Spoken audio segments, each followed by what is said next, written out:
Hey, welcome to Show Me Some Television, the program where I talk television shows thanks to the Show Me service from Rogers, which I'm currently getting for free because of my internet connection, apparently. So, let's talk Defiance Season 2. Now, spoiler warning here, I usually, try and stay out of the spoilers, but if you haven't seen Season 1, just so you know, there are some spoilers here. When we left off, they had, the vote for mayor, but then the E-Rep were showing up, and essentially they're taking over Defiance. Well, so we're opening Season 2. E-Rep is in control of Defiance. They've essentially appointed themselves a mayor, or, if you want to call them that. And Nolan is on a search for Irissa, who's off doing stuff.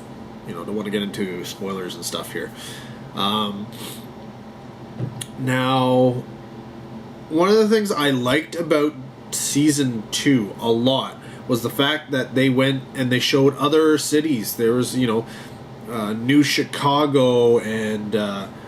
was it San Francisco, I think? I don't know. It was Hollywood. I don't know what they called it.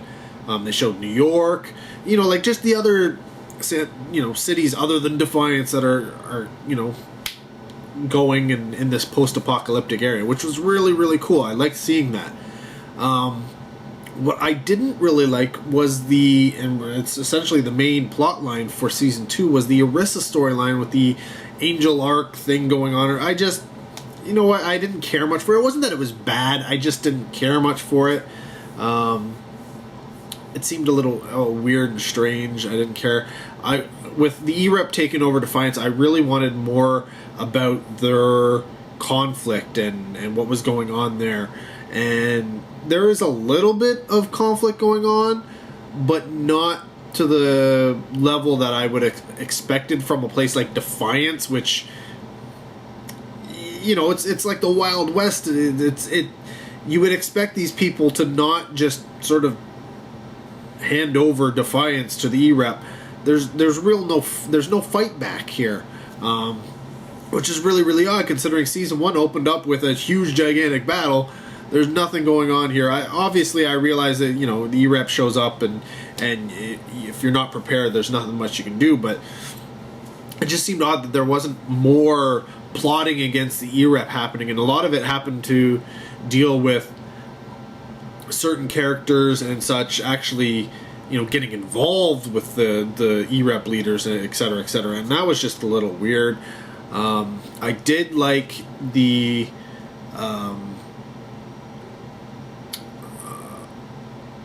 storyline that was going on with not Stama, but not even... Oh, yeah. I'm trying to think. It was... Yeah, I get...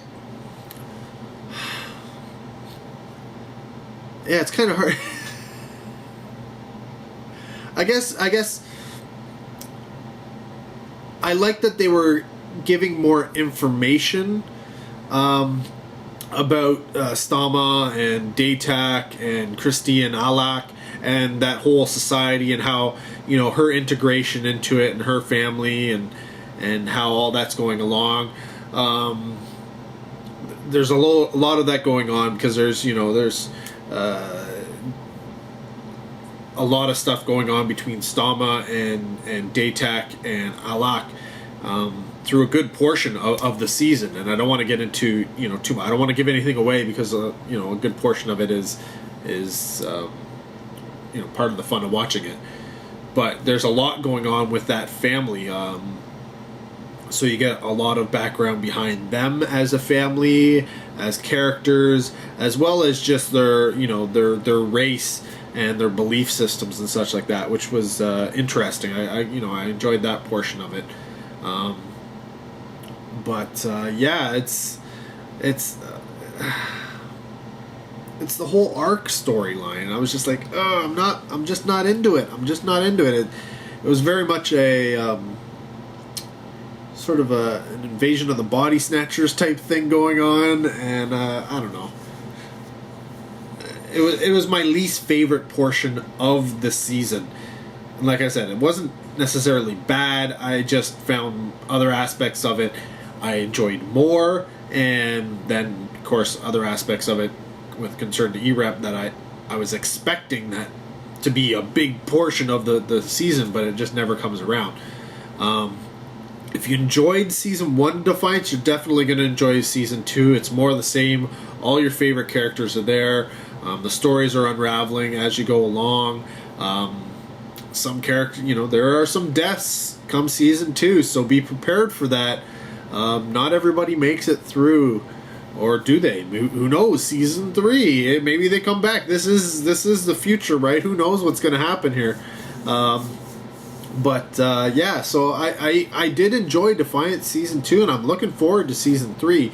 Again, I love a post-apocalyptic story. I love the set designs that they've put into the show. They've really, the money's put there.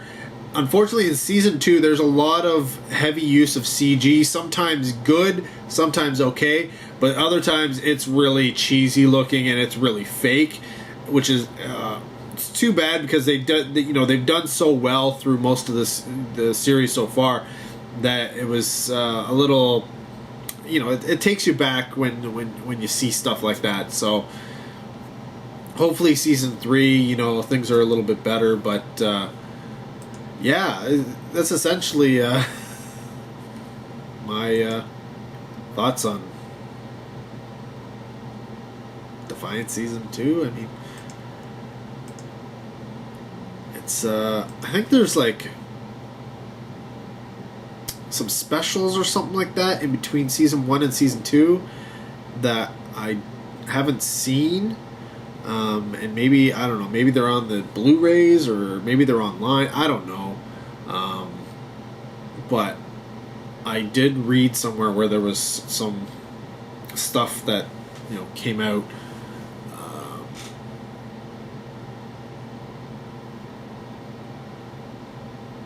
I don't know, maybe they're just specials. I don't know. I have no idea. Honestly, I don't know. I just read them and somebody was explaining them as being something in between seasons, and I didn't quite figure out if they were actual episodes, like full-length episodes, or if they were just little mini episodes, if they were webisodes. I don't know.